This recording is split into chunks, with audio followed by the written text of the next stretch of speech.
الرحمن الرحیم. ہم کل سے پارلیمنٹ کے اندر موجود ہیں. ہم باہر جانا چاہتے تھے لیکن پارلیمنٹ کے سارے دروازے میں بند کر دیے.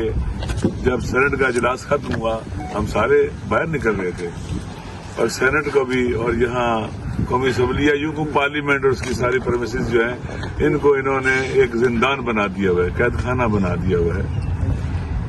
لہذا یہ قابل مذمت ہے. اس سے پتہ چلتا ہے کہ ہمارے ملک کے اندر رول آف لا نام کی چیز نہیں ہے, کسی ادارے کا تقدس نہیں ہے. جس طرح سے پارلیمنٹ پر اٹیک کرنا ایک جرم ہے, اسی طرح سے پارلیمنٹ کے دروازے بند کر دینا پارلیمنٹرین کے ذریعے انہیں باہر نہ نکلنے دینا یہ بھی جرم ہے. لہذا یہ قابل مذمت ہے. اس لیے ہم یہاں پر جو کھڑے ہیں بات واضح ہے بالکل. ہم چاہتے ہیں کہ پاکستان میں کسی پر ظلم نہ ہو, رول آف لا ہو, لوگوں کو ان کے حقوق ملے اور پاکستان کا امیج دنیا میں خوبصورت ہو. لیکن افسوس کے ساتھ کہنا پڑتا ہے کہ یہاں ایک الٹی گنگا بہنا شروع ہو گئی ہے. ہر وہ چیز جو ہمارے وطن کے امیج کو تباہ و برباد کرتی ہے وہ انجام دی جا رہی ہے. ہم اس کو روکنا چاہتے ہیں. ہمارے ہاتھ میں اسلحہ نہیں ہے, گولی نہیں ہے. ہم صرف اپنے اخلاقی اور اپنی سچائی کی طاقت سے ہم میدان میں کھڑے ہیں. عمران خان صاحب باقی قیدیوں کی طرح ان کے حقوق ہیں, وہ پرائم منسٹر بھی رہ چکے ہوئے ہیں اور پاکستان کے عوام کی اکثریت 90% پاکستان اور باہر جو لوگ ہیں وہ بھی 90% جو پاکستانی ہیں ان کے کنسرنز ہیں عمران خان صاحب کے بارے میں, ان کی صحت کے بارے میں. جب سے خبر چلی ہے کہ ان کی آنکھ کی بینائی 85% چلی گئی ہے. کسی کا تو قصور ہے, کسی کی تو غلطی ہے, کسی نے تو جرم انجام دیا ہے. اس وقت ہمارا سب سے پہلا مطالبہ یہ ہے کہ خان صاحب کو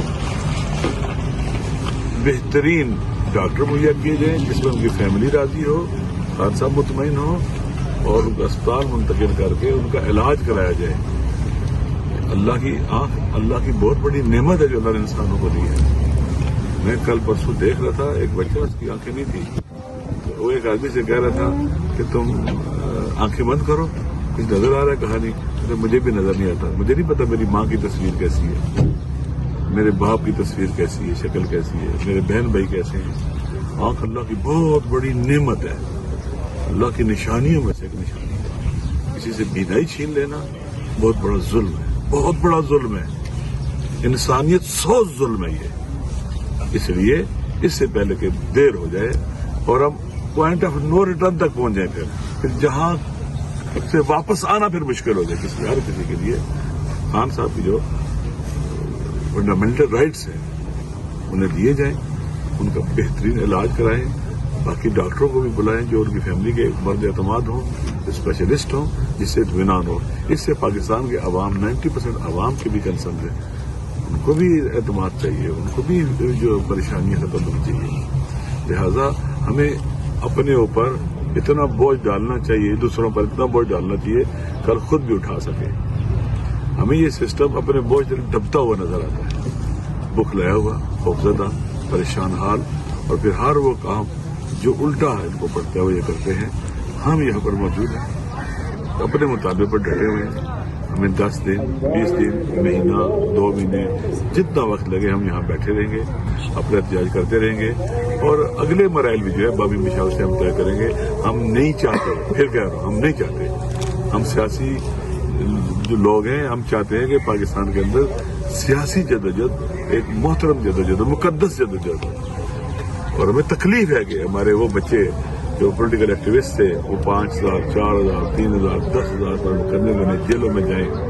اور یہ سیاستدانوں کو گفتگو سمجھنا چاہیے, یہ بچے سیاسی جدوجہد کے ماتھے کا جوہر ہوتے ہیں, طاقت ہوتے ہیں سیاست کی. ان کے ساتھ ایسا رویہ اپنے خلاف ہے, اپنے پاور کھلاڑی مارنے کے مترادف ہے.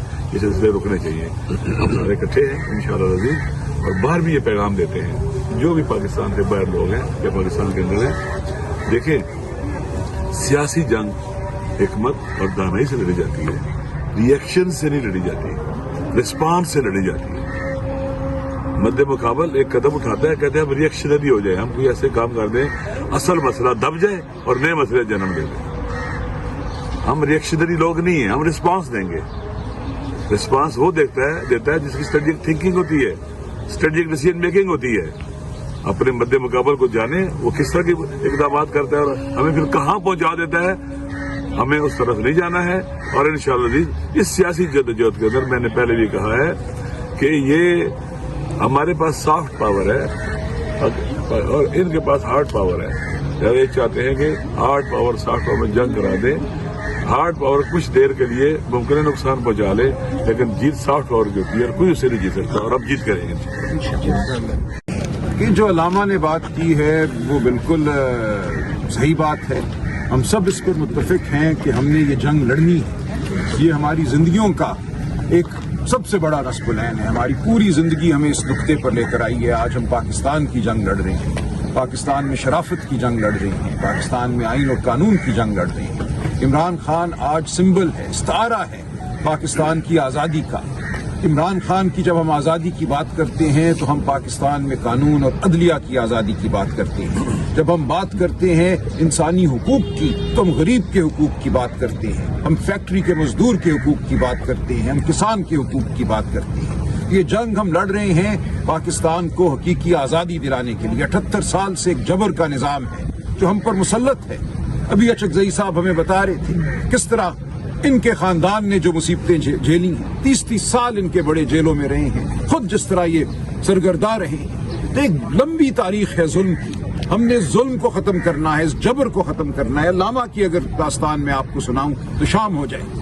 ہم سب یہاں کھڑے ہیں اس لیے کہ بہت ہو گیا. ہم سمجھتے ہیں پاکستان پر جو قبضہ رہا ہے استعماری قوتوں کا 78 سال سے, اس قبضے کو ختم ہونا ہے. آج بھی پاکستان کو ہم نے ایک آلہ بنا دیا ہے جبر کا, جس کو چلاتے کوئی اور ہے اور پاکستان کے عوام کے خلاف اس کو استعمال کیا جاتا ہے. ہم نے یہ جنگ فراست سے جیتنی ہے. ہم نے یہ جنگ جیسا علامہ نے کہا صرف رد عمل میں نہیں جیتنی. ہم سب کے دل رنجیدہ ہیں. میرے سامنے ہیں علیمہ آپا کے آنسو جب ہمیں سلمان صفدر نے بتایا کہ کیا حالت ہے خان صاحب کی آنکھ. وہ آنسو میں پوری عمر نہیں بھولوں گا, وہ میری ذات پر قرض ہے. ہم لڑیں گے, خان کے لیے لڑیں گے. خان کے خاندان کے آنسو ہمارے لیے مقدم ہیں, پوری قوم کے آنسو ہمارے لیے مقدم ہیں. جو پیغامات مجھے آ رہے ہیں پچھلے 2 دنوں سے وہ سب میرے سامنے ہیں اور وہ زندگی کا سرمایہ ہے. سب کو ہم پڑھتے ہیں, سنتے ہیں. ہم پر حملے بھی ہوتے ہیں, ہمیں بزدل بھی کہا جاتا ہے, لیکن ہماری وفا خان کے ساتھ ہے. ہم نے اس وقت ہر وہ کام کرنا ہے جس کے نتیجے میں ہم عمران خان کو اسپتال لا سکیں, اس کی آنکھ کا وہ علاج ہو جس کا وہ مستحق ہے, جس کی اس کو ضرورت ہے. یہ ہمارا پہلا نصب العین ہے. لیکن ہم اس سے آگے بڑھیں گے انشاءاللہ. عمران خان ہماری قیادت کریں گے, بہت جلد کریں گے, اور ہم پاکستان کو حقیقی آزادی کی طرف لے کے جائیں گے, غریب کی آزادی کی طرف, مزدور کی آزادی کی طرف. تو آپ ڈٹے رہیں, ہم ڈٹے ہیں. آج انہوں نے یہاں کھانا پانی بند کر دیا ہے, کوئی ہمیں پرواہ نہیں. بالکل ہم پہلے سے زیادہ پرعزم ہیں. انشاءاللہ ہم یہاں کھڑے رہیں گے. ہم کوئی کمزوری آپ کو ہماری طرف سے نظر نہیں آئے گی. صرف اس لیے دیا تھا, اجلت میں پارٹی نے فیصلہ کیا تھا, تحریک انصاف نے, تحریک تحفظ عین پاکستان نے, کہ عمران خان کی صحت کو خطرہ ہے. بلکہ وہ سپریم کورٹ کی ہدایت کے مطابق جو رپورٹ ہے وہ بڑی بھیانک ہے, بڑی خطرناک ہے. اس میں لکھا گیا 80% انسان کی آنکھ ضائع ہو رہی ہے. شرم کی بات ہے. گلبوشن انڈین جاسوس اس کا تو علاج کراتے ہیں. یہ اچھا ہے جو آپ کراتے ہیں. دنیا میں اگر آپ کے خلاف لڑنے والے فوجی بھی آپ کے قیدی بن جائیں, ان کو عزت دینا, ان کو عزت کی روٹی دینا, ان کا علاج کرنا ضروری ہے. ہم نے اعلان کیا تھا کہ بابا عمران خان کو فوری طور پہ الشفا پہنچا دو. جب تک عمران خان باعزت صحیح طریقے سے وہاں نہیں جاتا اور ان کے گھر کی طرف سے و ان کے جو کنسرن لوگ ہیں ان کی طرف سے یہ بات نہیں آتی کہ عمران خان پہنچ گئے ہیں اور ڈاکٹروں نے ان کو معائنہ کیا ہے, یہ ڈرنا ہمارا رہے گا. کوئی ہمارے کھانا بند کرتا ہے, پانی بند کرتا ہے. ہم وہ لوگ ہیں, ہمارا کھانا کوئی بند نہیں کر سکتا. آسمان سے اترے گا, بند و سلوا اترے گا, بند و سلوا اترے گا. ہم یہاں صحت بھی ٹھیک رہے گی, صحبت بھی ٹھیک رہے گی, اچھے عالم فاضل لوگ ہیں, نمازیں بھی ہوگی, سب کچھ ہوگا. ہم یہاں بیٹھے ہیں, ہماری پارلیمنٹ ہے. اگر ہمیں چھیڑا گیا, تنگ کیا گیا, 3 تاریخ کو پریزیڈنٹ یہاں ایڈریس کرے گا. کیسے بہترین ایڈریس ہوگا؟ سینکڑوں لوگ سینیٹر اور ایم این اے تحریک تحفظ پاکستان کے, پھر کیا ہوگا؟ وہی ہنگامہ.